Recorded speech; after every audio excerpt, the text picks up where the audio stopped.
Dans cette vidéo, on va découvrir le quotidien d'un médecin urgentiste. Pour ça, j'ai suivi FX, médecin aux urgences de l'hôpital d'Épinal et coordinateur au centre d'appel des secours. Mais d'abord, on va commencer par une visite des urgences pour mieux comprendre comment le service s'organise. Là, on est dans le sas des ambulances. Parce qu'en fait, on a deux entrées des patients aux urgences. On a les entrées là, via le sas avec les ambulances, et on a les gens valides avec un parking à côté, que les gens qui viennent par leurs propres moyens. Les gens pensent que lorsqu'ils arrivent avec les pompiers ou les ambulances, ils passent plus vite en fait. Oui, mais en fait non, c'est une question de gravité. C'est l'état à l'arrivée en fait. Quand on parle du loup, les voilà nos amis. Justement, voilà, les pompiers qui viennent du coup apporter une patiente à l'hôpital directement. Les patients les plus graves, avec un risque vital immédiat, sont envoyés dès leur arrivée au déchocage. Le déchocage, c'est là où on fait de la réanimation en fait. On va pas rentrer, mais en fait, c'est pas cloisonné, c'est que c'est une grande pièce qui peut accueillir. Donc là, on a 3 malades qui est plein sur site. On a un médecin qui est dédié spécifiquement à cette zone, et souvent qui ne sort pas de cette zone parce que c'est des gens qui sont souvent critiques et qu'il faut optimiser la prise en charge au mieux et avoir un œil, parce que dans cette zone-là, c'est là où, en théorie, où on a les arrêts cardio-respiratoires qui sont pris en charge. Okay. C'est dans cette zone-là en fait. Il n'y a pas d'opération, il n'y a pas de machin, c'est vraiment de l'urgence vitale, c'est qu'il faut tout faire pour... Ouais, alors c'est pas un bloc opératoire, voilà, mais ça. On peut quand même faire des interventions comme par exemple pose de drain thoracique. On peut faire certaines interventions quand même en urgence, ça peut être possible. Okay. Mais c'est pas des conditions optimales de bloc. Ouais.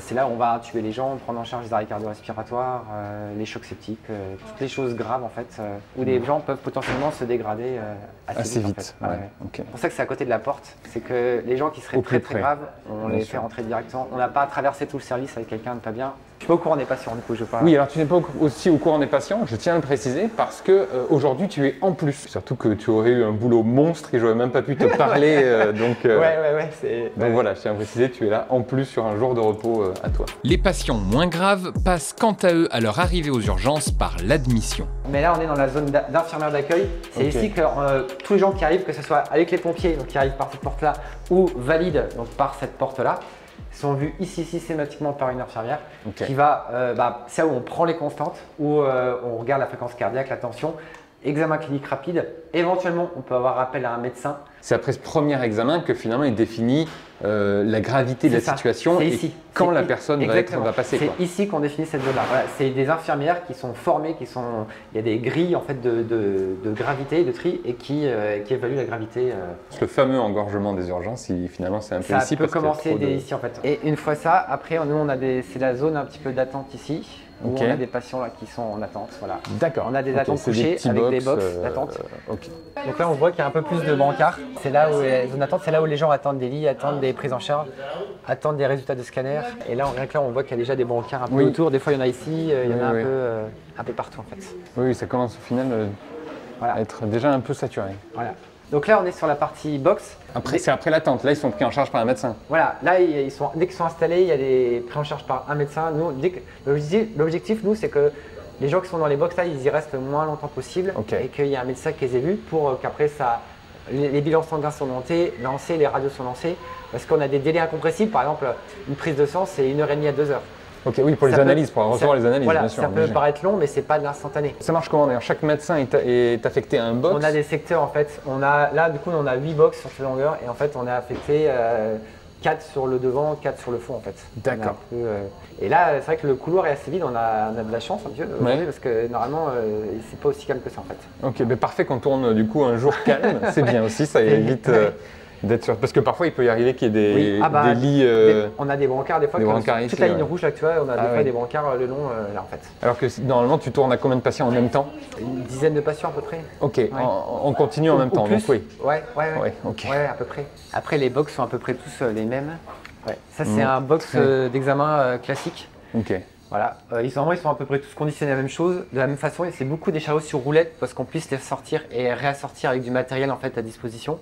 Ok, oui, tout est modulable. Ouais, voilà, tout est modulable. Le PC est médical, et en fait cette zone-là, c'est là la zone de crise un peu. Enfin, c'est là où vraiment on fait nos dossiers médicaux au calme, on passe le coup de fil, on discute des prises en charge. C'est pour ça que des fois dans les box, les gens ont l'impression qu'on n'est pas là. mais parce que... Vous êtes ici sur leur dossier, justement. Sur leur dossier, et des fois on est sur 3 dossiers en même temps, le téléphone sonne en permanence, c'est la zone centrale en fait où là où tout se passe quoi. Ok, très bien. Malgré son jour de repos et pour mieux comprendre son métier, FX a pris en charge quelques patients. Et bah en fait, comme la dernière fois, votre prise de sang là, elle est pas très bonne. Enfin, vous faites la même chose que la dernière fois. Donc il va falloir à nouveau qu'on vous hospitalise et puis qu'on vous réhydrate. Et vous avez toujours le même traitement, hein. Et qui c'est qui vous suit pour le diabète? Tu l'envoies en réanimation parce qu'elle est très mal en point. Oui, c'est une jeune fille qui a déjà eu il y a 2 mois, qui a un diabète qui est déséquilibré, qui a appris sa maladie il n'y a pas très longtemps et qui a priori un petit peu de mal encore à gérer son traitement et sa maladie. En gros, il faut qu'elle soit surveillée quasiment en permanence les prochaines heures, le temps qu'il y ait une stabilisation au niveau de son organisme. Il va falloir que j'appelle le réa là pour l'hospitaliser en réanimation, cette jeune fille, à nouveau. Oui, c'est FX au téléphone. J'ai une jeune fille de 21 ans qui est en acidocétose et là elle a un pH à 7,09. Ok, et bah à tout à l'heure. Et là actuellement en fait il n'a pas de place actuellement pour accueillir la patiente, comme c'est souvent le cas. De toute façon on est déjà en train de la traiter, donc en fait ça change rien au niveau de la prise en charge de la patiente parce que le traitement est déjà en cours. Ouais. On fait le point d'ici 1h30 parce que l'évolution peut être aussi rapide, hein. Soit s'il a encore, ça nécessite encore, il y a de la place dans 1h30, tant mieux. Et si il n'y a pas de place chez nous, il faudra qu'on transfère vers un autre hôpital. Ça arrive de temps en temps. Okay. Ouais. Un hôpital qui a aussi un service de soins continus. On a toujours l'impression, alors je pense que ça vient des séries américaines, des trucs comme ça, que les urgences finalement c'est que des gens qui arrivent à moitié découpés, le bras en moins, le machin. Est-ce que c'est vrai ou pas? Est-ce que tu as ça constamment en flux tout le temps? Non, on est d'accord, c'est pas ça la vérité. Il peut y avoir des vraies grosses urgences en effet, mais c'est pas comme dans les séries. Et c'est intéressant parce qu'en effet la vision est biaisée notamment par la série Urgence, qui est une très belle série. Oui, j'adorais cette série. Mais c'est à l'américaine, donc eux, ils n'ont pas le SMUR et les gens arrivent en massant. Enfin, quelqu'un qui débarque en faisant un massage cardiaque, nous, ça n'arrivera jamais en fait. Hein. C'est nous qui allons sur place. Et en effet, c'est intéressant parce que nous, lorsqu'on a des étudiants en médecine qui viennent en garde là et que c'est leur première garde ici, souvent ils s'attendent pareil à voir des gens avec un truc dans la tête, des blessés par balle, des trucs. Pas toujours. Et ça, c'est biaisé en fait. Et de la même façon, même des fois, certaines émissions de télé, tu sais que c'est tant de jours avec le SAMU de machin, c'est eux, ils viennent pendant plusieurs semaines. Exactement. Et font un condensé d'1h30 des moments les plus chauds et les plus qui font du buzz, alors que c'est pas comme ça. J'en parle jamais de ça, mais souvent quand je suis la police, quand je vais suivre les pompiers, quand je vais suivre le milieu hospitalier, etc. Effectivement, ce n'est pas comme la télévision. La télévision, ce que vous voyez à la télévision, c'est ils gardent que les meilleures séquences, mais ce qui ne correspond pas à la réalité des choses. Moi, ce que je montre, c'est la réalité, c'est que parfois il y a des journées calmes, parfois il y a des gens effectivement qui viennent parce qu'ils ont des petits bobos, parfois etc. Et c'est pas que ce qu'on croit voir à la télé. Bonjour madame, vous êtes tombée hier et vous savez on est en quelle année? En 1944. 1944. Ok, vous savez où est-ce que vous êtes? Vous savez pas, on est à l'hôpital. Hein? On est à l'hôpital d'Épinal. Est-ce que vous êtes tombé hier soir? Vous êtes tombé sur la tête? La dame, elle a des troubles des fonctions supérieures. C'est du coup, ils ont du mal à s'exprimer, ils ont du mal à parler. Oui, ou des problèmes de mémoire. Problèmes de mémoire. Type démence, maladie d'Alzheimer. Elle peut pas. Au niveau de l'interrogatoire, c'est un peu compliqué. Heureusement, on a des dossiers de liaison. On a systématiquement, on a les étiquettes et on a la fiche bilan des pompiers ou des ambulances qui nous donnent un petit peu des éléments de contexte. Éléments, voilà. Ouais. Si elle ne peut pas parler et exprimer les choses. Parce que des fois, ça arrive, les gens sont aux urgences mais ne savent pas pourquoi ils sont aux urgences. La première question que je demande, c'est qu'est-ce que je peux faire pour vous, pourquoi vous venez? Des fois, les gens ne savent pas. Oh. Je peux vous examiner? Hein, on va regarder un petit peu. Vous avez mal au ventre? J'enlève juste le pansement, je regarde en dessous. Oui, c'est pas bon. Ok. Ouvrez la bouche, tirez la langue. Donc, il va y avoir quelques examens à faire, je pense. Mais dans le contexte, il va probablement falloir lui refaire un scanner cérébral aux urgences. En fait. Mais on sent qu'il va y avoir des explorations à faire quand même, et probablement quand même peut-être une hospitalisation, parce qu'on ne pourra pas tout faire là aux urgences. Oui, c'est sûr. On va, nous, rechercher tout ce qui est des signes aigus de fractures, d'anomalies au niveau de la prise de sang ou de saignement. Et après, durant l'hospitalisation, il y aura soit des prises en charge spécifiques par rapport à ce qu'on aura trouvé là, soit une adaptation de traitement ou d'aide, ou voilà. Okay. Une recherche, pourquoi est-ce que cette dame aussi tombe régulièrement. Les urgences, c'est une spécialisation, mais en revanche, l'idée c'est que vous devez être global sur connaître un peu tout et parfois faire appel à des spécialistes. Exactement. Sur, que ce soit en endocrio, que ce soit en cardiaque, en gériatrie, etc.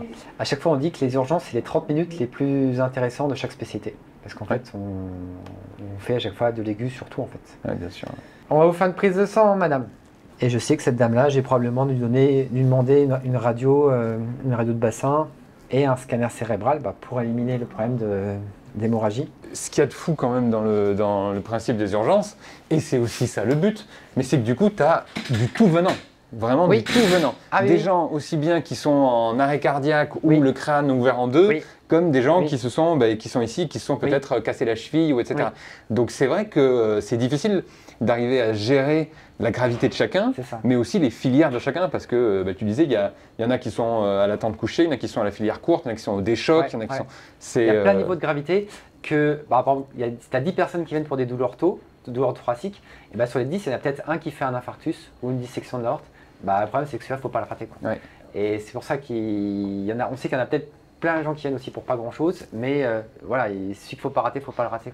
C'est vrai que même pour moi aussi, c'est des fois un peu difficile quand on part en intervention, quand on va partir sur une intervention SMUR très grave, comme un arrêt cardio-respiratoire chez un jeune de 30 ans, un accident de la route par exemple, qui va décéder, ça va être dramatique, on va être avec les parents, etc., ça va être horrible. Ou un décès chez un enfant, pareil, c'est souvent les pires interventions qu'on n'aime pas faire du tout. Souvent les enfants n'aiment pas du tout. Et après revenir ici, et puis après reprendre du patient plus léger. Oui, quelqu'un qui s'est foulé la cheville, c'est vrai que c'est... On prend sur nous, et puis voilà. Mais ça fait partie du métier, de rester professionnel, etc. Mais on a des fois il faut avoir ce tampon-là, en fait, cette adaptabilité, en fait. Voilà. Pourquoi tu as choisi les urgences, toi ? Bonne question, parce que c'est ce côté où il n'y a pas de routine en fait. On sait qu'on travaille en équipe, tout peut se passer. Et moi, ça fait presque 12 ans que je fais ce métier. Franchement, il n'y a plus rien qui m'étonne en fait. Tu me dirais, il y a un bus qui se crache à côté, il y a je ne sais pas combien. En fait, tout peut se passer en fait. Tes journées, ça commence à quelle heure ? 8h30 et c'est soit des journées de 10h, donc 8h30 jusqu'à 18h30, soit des journées de 24h, 8h30, 28h30 en fait. Ah oui, d'accord. Pour tenir un tel rythme, les médecins ont accès à une chambre de garde pour pouvoir se reposer lorsqu'ils ont le temps. La chambre de garde, bon alors là du coup celle-là le lit est pas défait parce que des fois on n'y va pas. Ce que je disais assez souvent là maintenant. Assez souvent maintenant, on n'y va pas en fait. En gros, lorsqu'on y va, c'est on s'effondre brutalement sur le lit, avec le téléphone à côté et on est joignable s'il y a besoin. Alors je sais que des fois c'était un petit peu tabou parce qu'on dit oui, on paye des médecins à dormir, mais après on est des êtres humains avant tout. Quand on fait des nuits, même sans faire de 24 heures, juste faire une nuit, les nuits, on n'est pas dans des rythmes normaux, c'est épuisant. Et puis moi, imaginez, vous arrivez aux urgences à 7h du matin, je pense que vous préférez être pris en charge par un médecin qui a dormi 2 heures, plutôt qu'un médecin qui arrive au bout de sa garde, qui est sur les rotules et qui n'a pas dormi pendant je ne sais pas combien de temps. Et c'est vrai que même d'avoir pu dormir 1 heure ou 2, ça permet d'avoir un temps de repos qui des fois, moi, lorsque j'ai fait ce temps-là, j'enchaîne avec ma journée normale en fait. On a nos box en fait avec nos patients en fait. D'accord, c'est le logiciel qui te permet de savoir. On sait dans telle box il y a un patient qui est installé et les couleurs en fonction des niveaux de gravité. Et on a les identités avec les motifs en gros de venue. Et on sait il y a tant de patients dans tel secteur, etc.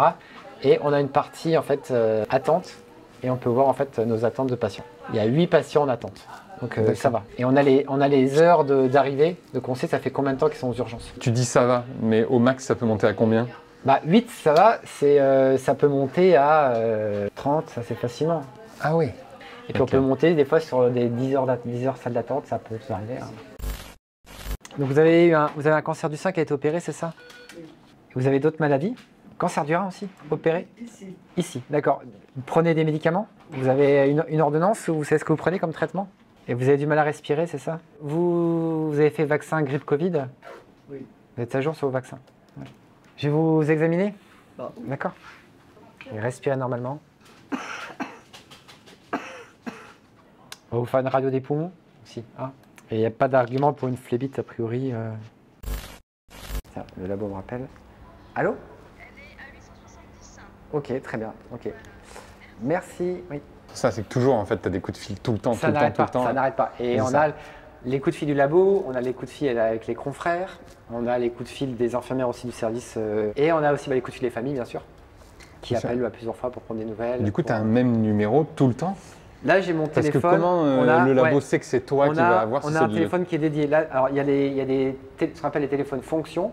Donc, par exemple, tu as l'infirmière de cardiologie qui a son téléphone, l'infirmière de déchocage a son téléphone. Et tu es sûr que tu as une infirmière du déchoc, par exemple. Voilà, c'est pas toujours la même, mais tu es sûr que c'est le poste. C'est un poste fonction. Voilà.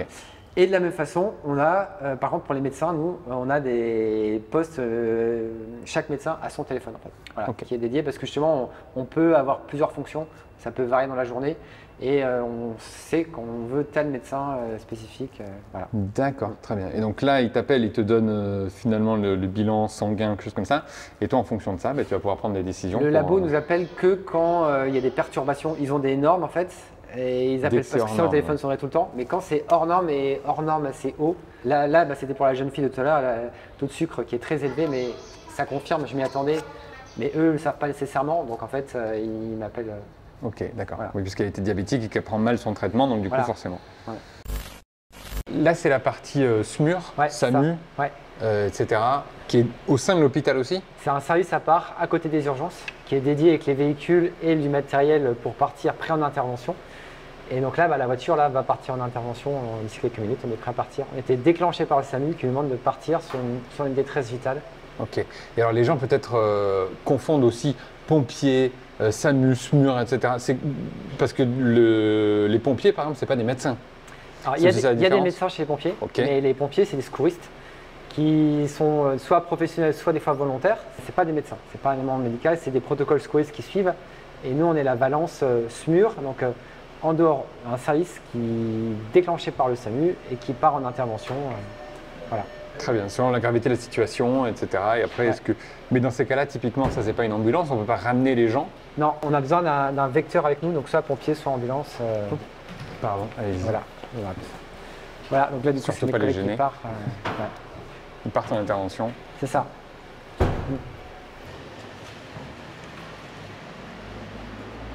Mais c'est quand même fou aussi cette histoire de chaque fois que vous avez une inter, c'est un médecin des urgences qui s'en va et donc qui est un effectif en moins. Quoi.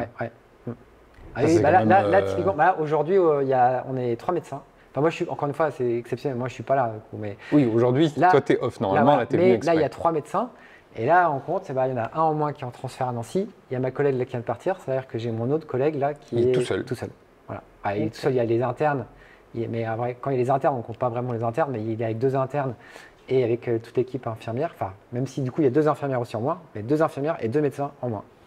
Donc ça, sur les temps d'attente, très clairement, ça rallonge immédiatement, quoi. Mais est-ce que ça ne mériterait pas d'avoir finalement des médecins attitrés, des infirmières et infirmiers attitrés? Ça, ce serait le rêve, mais c'est une histoire d'effectifs, quoi. Il manque des médecins. Ouais. Tous les médecins urgentistes d'ailleurs de l'hôpital sont au SMUR? Non, pas tous. En fait, la plupart le font. On est quasiment, mais on a des fois des médecins généralistes aussi qui travaillent aux urgences, qui n'ont pas cette compétence en plus. Parce que la spécificité, c'est par exemple tout ce qui est notamment intubation. Nous avons le geste technique essentiel. Et si on est au fin fond du département à 20 minutes de route, en gros, on est tout seul. Et c'est ce qui fait peur d'ailleurs aux jeunes médecins. C'est qu'après, en gros, si on n'arrive pas à intuber ou c'est le souci, il faut trouver un plan B ou des fois on peut temporiser éventuellement. Voilà. La responsabilité est plus grande. Sachant qu'on a un autre médecin, parce qu'on a le médecin du SAMU, donc au centre 15, où on peut discuter par téléphone. Mais en termes de gestes techniques, on est tout seul sur place. Bien sûr. Et c'est plus rapide, du coup, d'y aller sur place que de faire partir une ambulance qui va ramener la personne.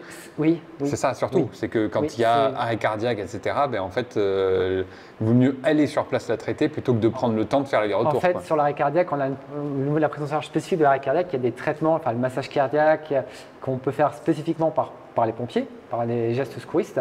Mais par contre, notamment, il y a l'adrénaline et la cordarone qui sont 2 médicaments d'urgence qui se mettent dans des situations spécifiques où là, il y a besoin habituellement d'un médecin ou en tout cas d'une équipe paramédicale. Alors les pompiers ont aussi des infirmières qui sont sur protocole et qui peuvent aussi donner de l'adrénaline. Mais au-delà de ça, il y a d'autres thérapeutiques encore, comme par exemple de la thrombolyse ou par exemple une intubation aussi, c'est un médecin qui le fait à ce moment-là. Tant qu'un médecin ne dit pas on arrête la réanimation, les pompiers n'arrêtent pas. C'est-à-dire que ça peut être 1 heure, 2 heures, 3 heures. Tant qu'on ne dit pas d'arrêter, on n'arrête pas.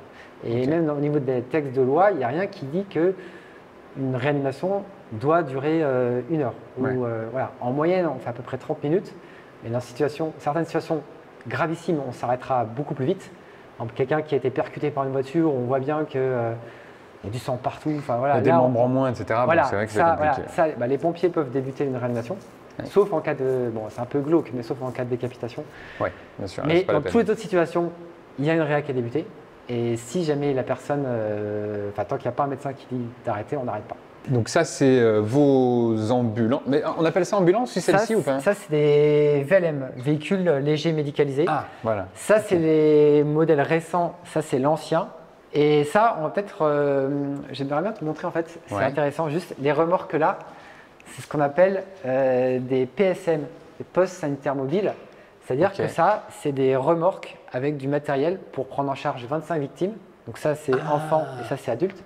D'accord. Et c'est en gros, en cas de catastrophe, on charge la remorque derrière la voiture, prêt à partir, c'est opérationnel en permanence en fait. Mais c'est une voiture électrique déjà? Alors question, non, parce que je vois que vous êtes branché. En fait, ouais, c'est ce que tout le monde pense. En fait, ça c'est pour le matériel. Donc c'est bien à essence. Il y a une trappe pour essence de côté, donc c'est bien à essence.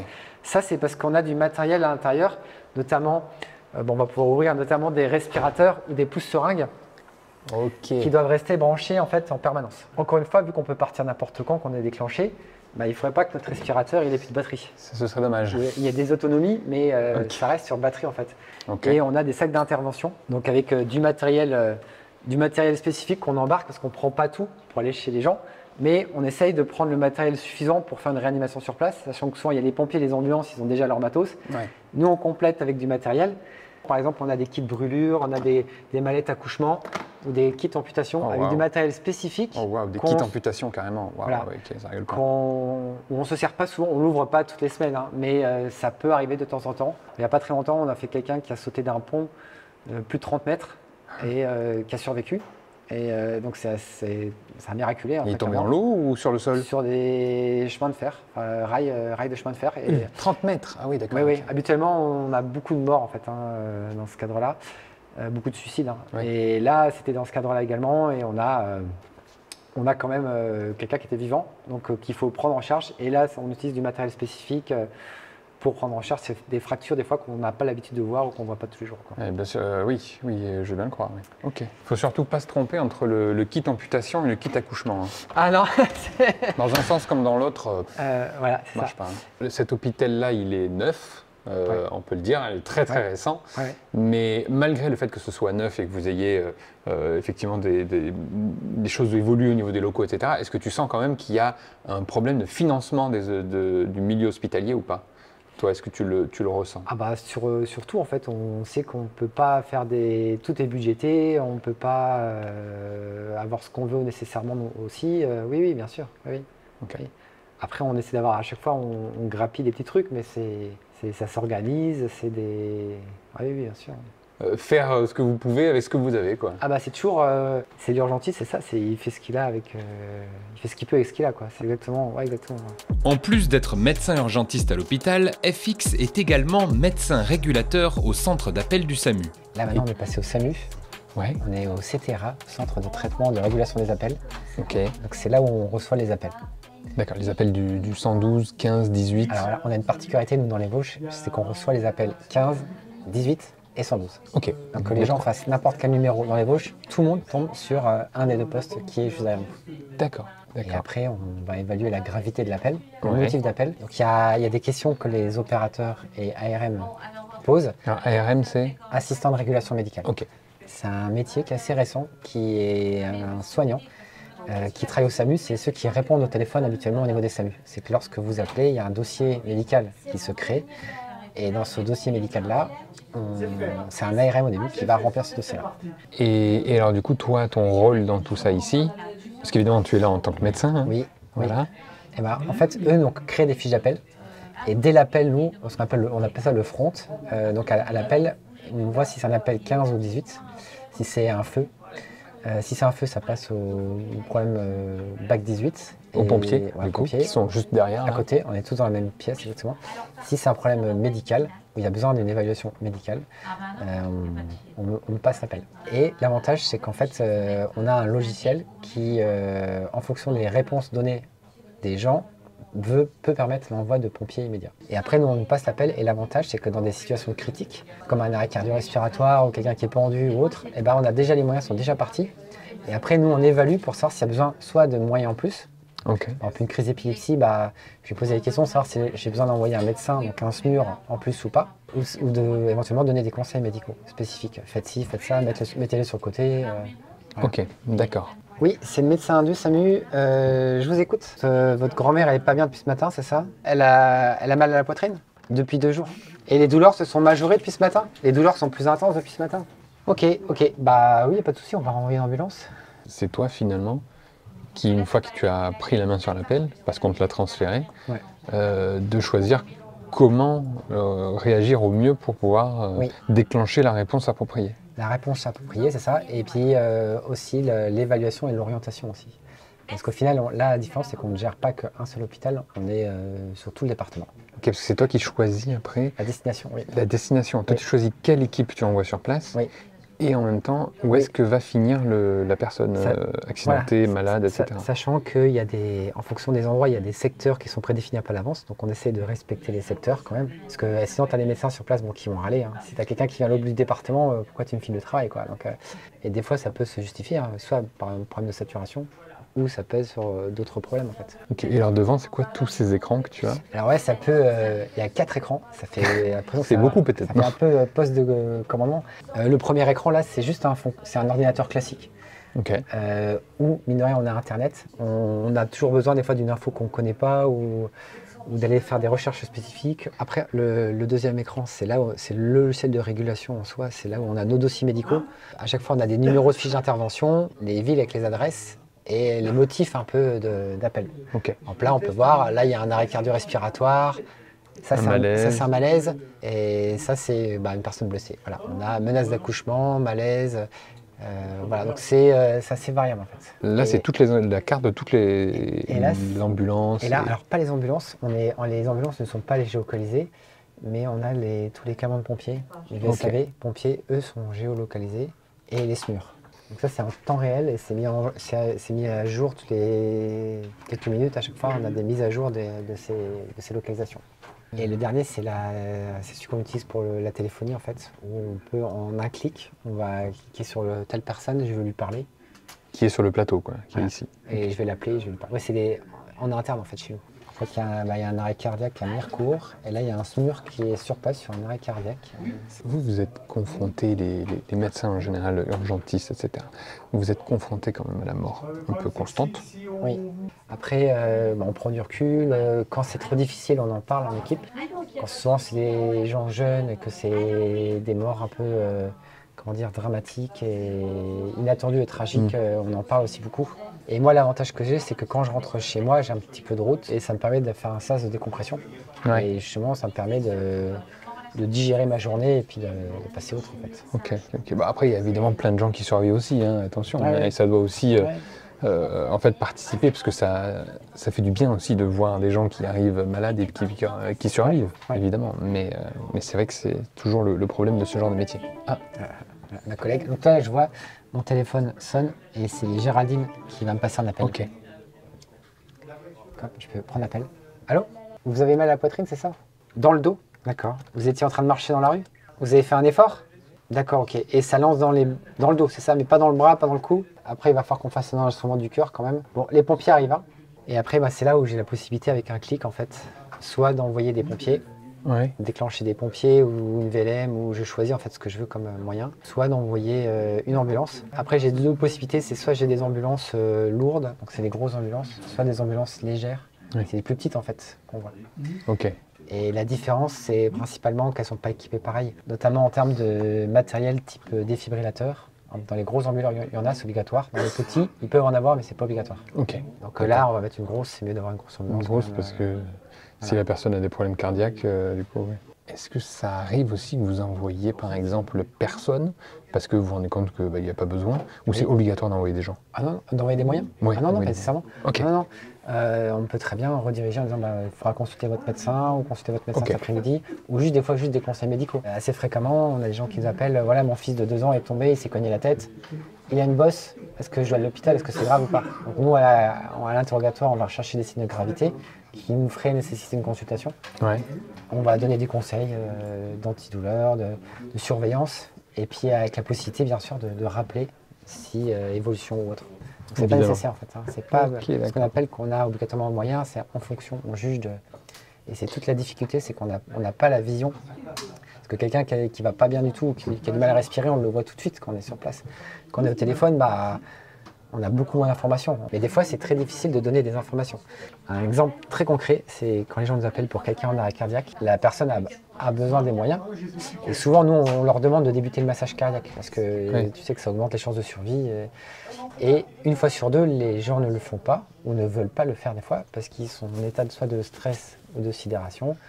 Non, venez vite, j'ai peur, ou je ne vais pas y arriver, ou des fois je ne sais pas faire. Alors quand c'est je ne sais pas faire, on essaie de guider par téléphone, vous faites comme dans les films, vous mettez les mains au milieu, mais des fois c'est des gens vraiment, je ne veux pas, j'ai peur, venez vite. Et là on peut expliquer plusieurs fois, c'est un non ferme en fait, et c'est bloqué en attendant l'arrivée des secours, venez vite.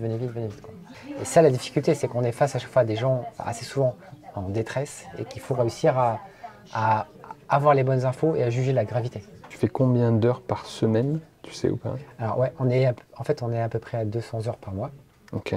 Et après, c'est des semaines variables. C'est-à-dire que tu dois mettre tes 200 heures dans le mois. Donc des fois, tu as une semaine, souvent sur les 4 semaines, tu en as une très chargée, qui peut être très chargée. Tu peux monter à des 80-90 heures par semaine. Ok. Ouais. Donc là, la semaine, elle passe vite. Soit à l'inverse, du coup, ça peut donner des semaines très light, où tu vas faire que 20 à 30 heures. Et puis après, des semaines en moyenne, c'est plus vers les 50 heures à peu près. Ah bah tiens, il passe un appel là, du coup, tu frontes. Allô? Oui, c'est le médecin du Samy au téléphone. Donc les pompiers sont en route. C'est pour vous-même, vous avez du mal à respirer, c'est ça? Vous avez quoi comme problème de santé? D'accord. Vous avez mal à la poitrine aussi ou pas? D'accord, vous êtes toute seule à la maison? Ok, donc les pompiers sont déjà en route. Vous restez bien assise? Merci, à tout de suite. J'entendais en effet le respirer pas super, bien, mais pour moi pas de critères de SMUR là actuellement parce que. Ok, donc que les pompiers pour le coup. Ça, ouais, avec l'oxygène. Je pense qu'elle a besoin d'oxygène, mais il n'y a pas de critères. Elle répond bien, elle n'est pas somnolente, elle termine ses phrases. Oui, donc là, les pompiers qui vont aller le chercher, soit ils vont regarder sur place, soit ils vont l'emmener vers un hôpital. Eux, systématiquement, ils arrivent, ils font un bilan secouriste. Ok. C'est-à-dire qu'ils prennent les constantes, ils ont des fiches où ils vont noter, ils suivent leurs fiches en fait, où ils vont prendre les paramètres vitaux, faire un examen des grandes fonctions vitales, la conscience, le thorax, l'abdomen. Et après, lorsqu'ils ont l'ensemble de ces informations, ils passent un bilan donc aux ARM, aux assistants de régulation médicale du BAC 15, qui vont passer leur bilan. Et après le bilan, l'ARM va m'appeler et va me dire voilà, est-ce que tu peux regarder le bilan et où est-ce qu'on met la dame.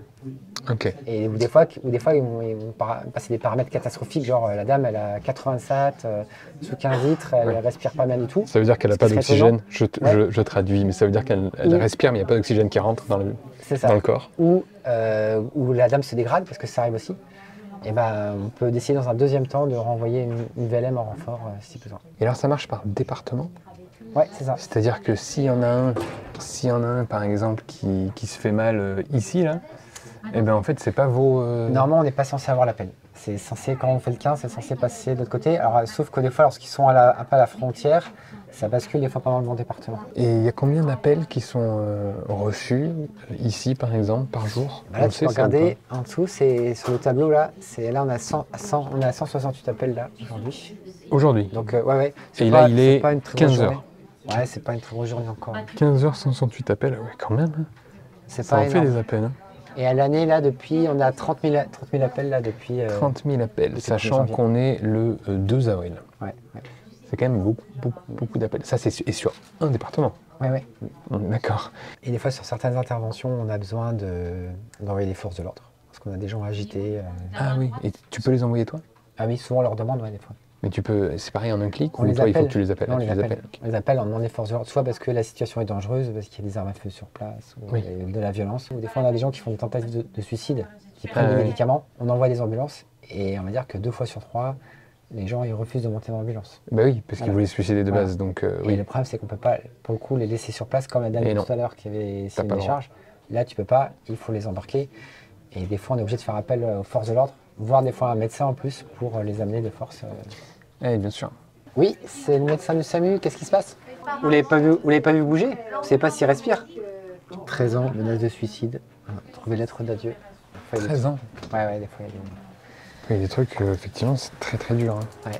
Les médecins en intervention sur place font ensuite remonter les informations médicales à FX, au centre d'appel. Elle, lorsque j'ai vu à la régule tout à l'heure au téléphone, elle me disait que quand même lorsqu'elle respirait, la douleur était majorée à l'inspiration. Ouais, bon, on va faire un cycle tropo dans ce cas-là, pas de souci. Donc là, le bilan est plutôt rassurant. Ok, donc là c'est...